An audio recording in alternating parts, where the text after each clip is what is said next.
தென்காசி மாவட்டம் பாவூர் சத்திரத்தில் சிறுமியை பாலியல் பலாத்காரம் செய்ய முயன்ற பாஜக நிர்வாகி மீது வழக்கு பதிவு செய்யப்பட்டிருக்கிறது. நீதிமன்ற உத்தரவுப்படி தென்காசி மாவட்ட பாஜக செயற்குழு உறுப்பினர் நீலகண்டன் மீது வழக்கு பதிவு செய்யப்பட்டுள்ளது. தென்காசி மாவட்டம் பாவூர் சத்திரத்தில் சிறுமியை பாலியல் வன்கொடுமை செய்ய முயன்ற பாஜக நிர்வாகி மீது வழக்கு பதிவு செய்யப்பட்டுள்ளதாக அண்மை தகவல் கிடைத்துள்ளது. துப்பாக்கி முனையில் சிறுமியை பாலியல் பலாத்காரம் செய்ய முயன்றார் பாஜக செயற்குழு உறுப்பினர் என்ற தகவலும் கிடைத்திருக்கிறது. தென்காசி மாவட்டம் பாவூர் சத்திரத்தில் சிறுமியை பாலியல் பலாத்காரம் செய்ய முயன்ற பாஜக நிர்வாகி மீது வழக்கு பதிவு செய்யப்பட்டுள்ளது.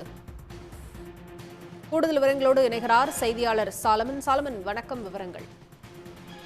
வணக்கம். அதாவது நீங்க ஏற்கனவே சொன்ன மாதிரி தென்காசி மாவட்டம் சுரண்டையைச் சேர்ந்தவர் நீலகண்டன். இவர் பாஜக தென்காசி மாவட்ட பாஜக செயற்குழு உறுப்பினராக இருந்து வருகிறார். இவர் கடந்த 2023ஆம் ஆண்டு பாவூர்சத்திரம் பகுதியைச் சேர்ந்த ஒரு குடும்ப நண்பர் வீட்டுக்கு சென்றிருந்தார். அப்போது இந்த வீட்டில் குடும்பத்தினர் பெரியவர்கள் யாரும் இல்லாத நிலையில் 15 வயதுடைய சிறுமி மட்டும் இருந்திருக்கிறார்.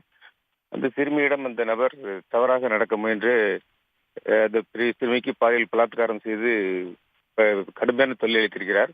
மேலும் அந்த சிறுமி என்றும் பாராமல் அந்த சிறுமியிடம் துப்பாக்கி முனையில் மிரட்டி, இதை வெளியில் யாரிடமாவது சொன்னால் உன்னை கொலை செய்து விடுவேன், குறிப்பாக உங்கள் பெற்றோரிடம் கூறவே கூடாது என்று சொல்லி கடுமையாக மிரட்டியிருக்கிறார். இதனால் அந்த பயந்து போன சிறுமி திரும்பவும் தனது பெற்றோரிடம் கூறியிருக்கிறார். அந்த சிறுமி பெற்றோர் கூறினதுக்கு அப்புறம் அவங்க ஆலங்குளம் மகளிர் காவல் நிலையத்தில் புகார் அளிச்சிருக்காங்க. ஆனால் அந்த மகளிர் காவல் நிலைய போலீசார் புகார் எடுத்துக்கிடாம அதுக்கு வழக்கு பதிவு செய்வதற்கு காலம் தாழ்த்திருக்காங்க. இதனால அவங்க மேற்கொண்டு தென்காசி மாவட்ட காவல் கண்காணிப்பினரும் புகார் அளிச்சிருக்காங்க. அதுலயும் அவங்க நடவடிக்கை எடுக்கல.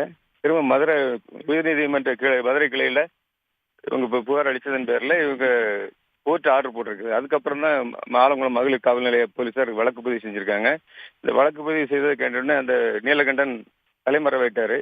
போலீசார் இப்போ அவரை தீவிரமா தேடிட்டு இருக்காங்க. இந்த சம்பவம் தென்காசி மாவட்ட பாஜக காரகட்டையும் தென்காசி மாவட்ட பொதுமக்களிடையும் பரபரப்பை ஏற்படுத்தியிருக்கு. விவரங்களுக்கு நன்றி சாலமன். உடனுக்குடன் செய்திகளை தெரிந்து கொள்ள சன் நியூஸ் பெல் ஐகானை கிளிக் பண்ணுங்க.